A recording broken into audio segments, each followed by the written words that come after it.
Kimchi is the founder and CEO of Oh So Healthy Corporation, the first Filipino brand to win gold at the 2026 Sofi Awards, the Oscars of food in San Diego, California.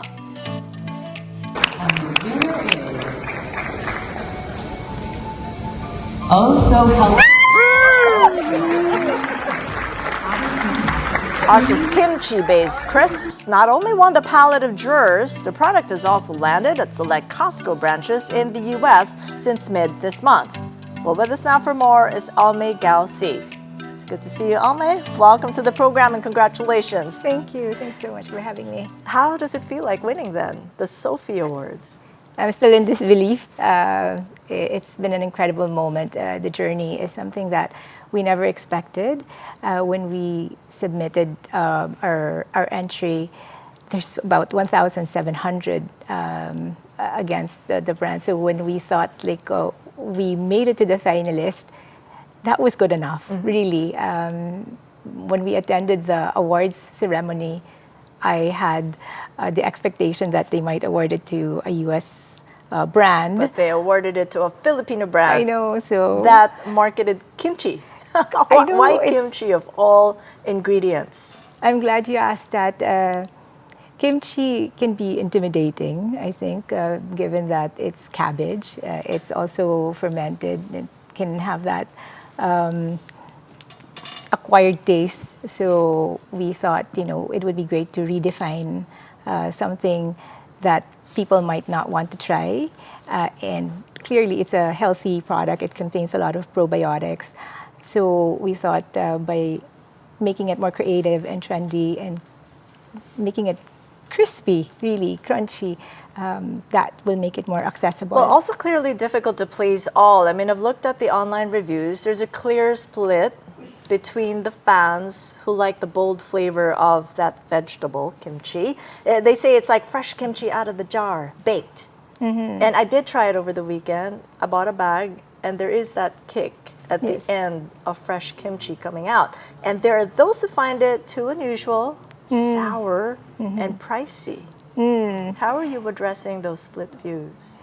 I think you cannot please everybody. I'm happy that the judges recognized the creativity and ingenuity of creating something that's cabbage format and turning it into something revolutionary and then making it crispy. Sourness, I think when you ask that question, I think there's always that, familiar. If you're familiar with something, then you tend to gravitate towards it, right? So hopefully by creating something in this format, more people are willing to try the product. Beyond kimchi, you've come up with fruit and vegetable crisps with other pairings. And it's interesting that you've got indigenous fruit pairings. You've got a lot of banana. Purple yam, ube, right. kamote, and manga.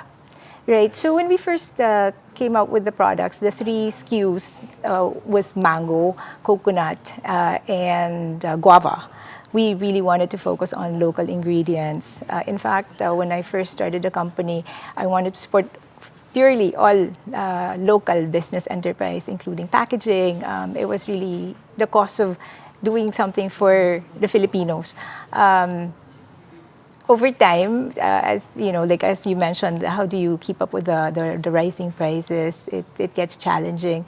Then we have to be open to sourcing packaging materials, for example, in China. But if we can, I still want everything bought from the Philippines, just to keep the economy going and just... Right. It's interesting because you mentioned packaging, you import it, so you are part importer and exporter as well, because right now your products have landed, well, at least for the kimchi crisps, they landed in Costco's clubs. And in other countries, not only in the US, there's Canada, Australia, there's Singapore, Dubai. Right. You're now all over the place, so it's good that the peso's weak. But then when you come here to the local market, you're looking at costs, the import costs as well, and also the ability of the farming communities that you're supporting to provide stably to a sure market out there and here.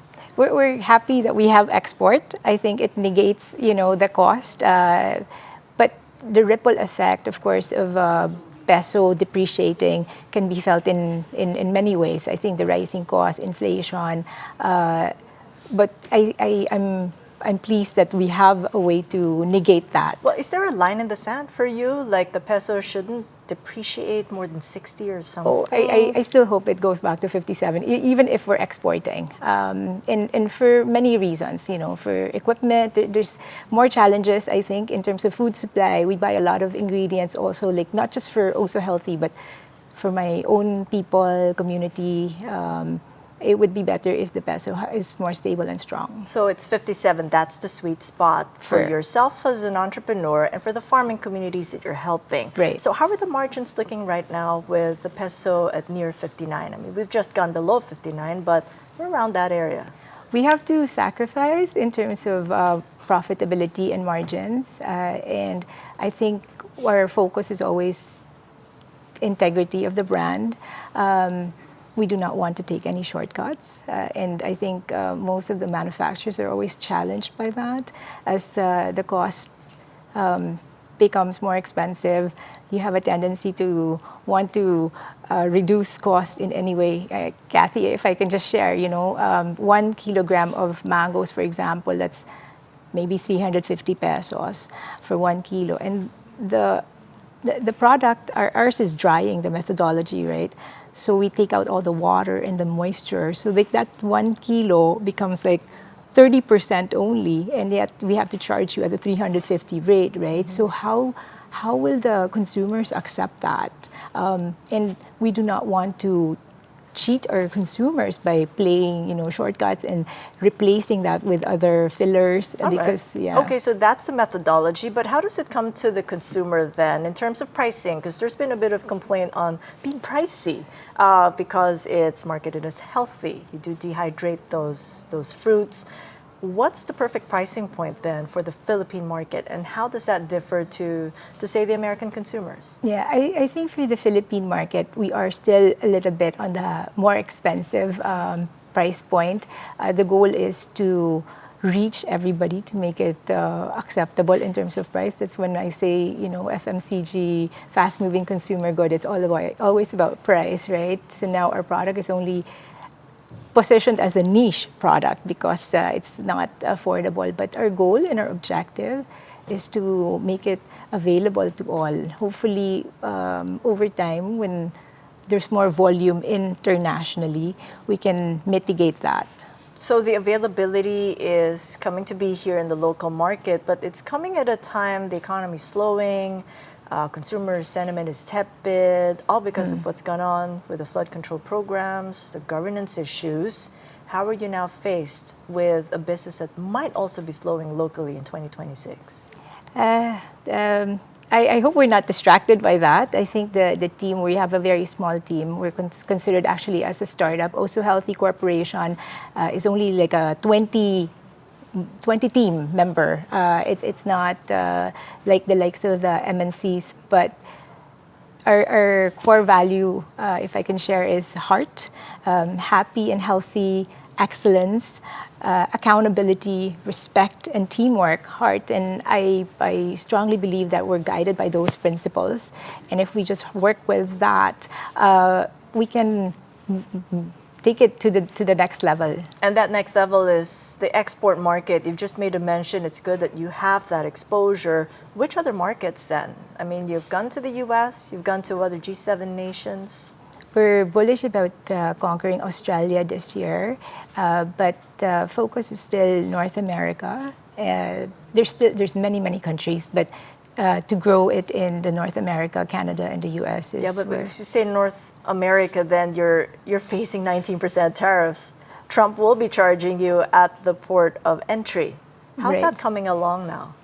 So How are you feeling that tax? In order for us to get to Costco, it took us about a year. So when we were working with the distributor who's bringing it in, the price was different as opposed to when the tariffs was placed. So clearly, the distributor also encountered some setback, and we have to find a sweet spot to mitigate and negotiate with the buyer as well.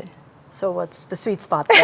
American market? It's currently being sold in Costco at 13.49, which makes it one pack is about $2.25. We think that because it's a unique positioning, it's a different product, there's nothing out there that's quite like it, that we can still command that range. Let's see, we're so new in Costco. We just got in this January. Hopefully all the Filipinos will support, not just Is the it just Filipinos. Filipinos? I mean, what, No. what are you seeing from the shelves? I mean, is it going off the shelves and who's buying?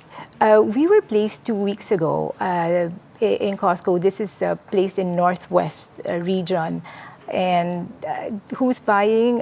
That's our data. We're tracking it right now to understand who are the consumers and how they're using the product. And I think that's the only way that we can really scale and grow, by understanding our consumers more. Just final point, are you going to be adding more jobs here in the Philippines?